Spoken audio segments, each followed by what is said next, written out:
Good morning. My name's Roger Waters. I'm in Europe.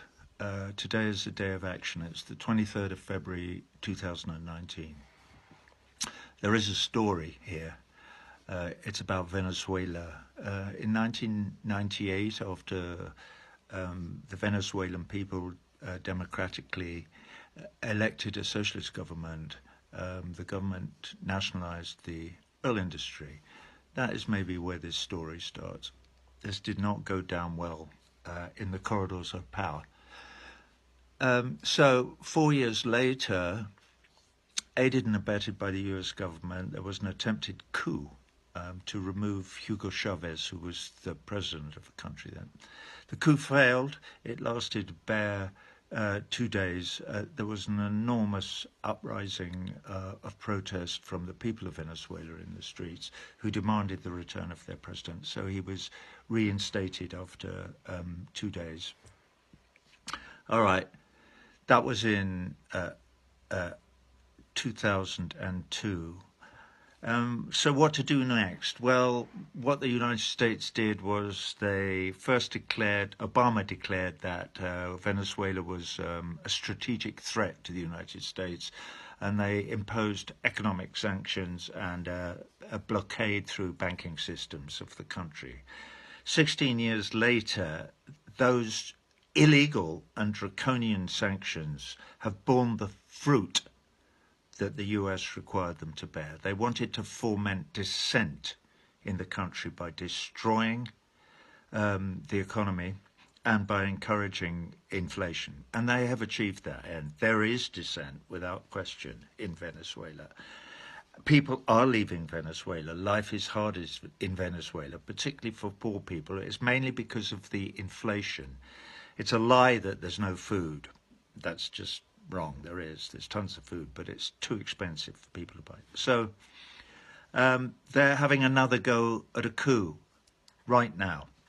They groomed a puppet. His name's Guaido, something like that. And they've been grooming him for 10 years. This is very well documented.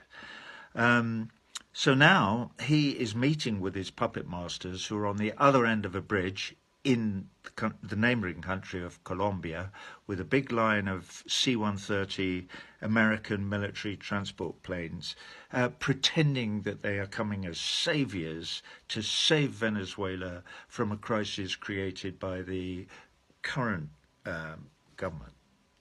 This is absolute nonsense, of course. It is an absolute charade in order for them to achieve what they tried to achieve in 2002 and failed: regime change.